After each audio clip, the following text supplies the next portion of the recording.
मच्छर का खून लग जाए तो नमाज हो जाती है। हज़रत अब्दुल्ला इब्न उमर हज़रत उमर के साहिबजादे हैं, ये मेरे सामने तिरमिज़ी शरीफ पढ़ी है। तो उनसे किसी बंदे ने मसला पूछा, कूफे का रहने वाला था वो शख्स, कहने लगा हज़रत जी ये मक्खी का खून लग जाए कपड़ों को तो नमाज हो जाती है, या मच्छर का खून लग जाए तो नमाज हो जाती है। मसला पूछा था ना तो चाहिए था जवाब देते, होती है कि नहीं होती।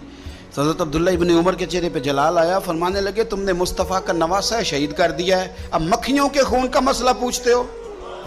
हुजूर का नवासा शहीद करके तो मच्छरों के खून के मसले पूछते हो, इतने नेक हो गए हो। आप फरमाने लगे तुमने तो उस हुसैन को शहीद किया कि जिनके बारे में मेरे नबी पाक ने फरमाया था हसन और हुसैन दुनिया में मेरे फूल हैं। देखिए सवाल क्या पूछा और जवाब क्या दिया। फरमाया हुसैन को शहीद करके तो अब तुम ये मसले पूछने लगे हो कि मक्खी और मच्छर के खून के साथ नमाज हो जाती है कि नहीं होती। हज़रत सैयदना अबू बकर सिद्दीक ने देखा कि सैयदना अली उल मुर्तज़ा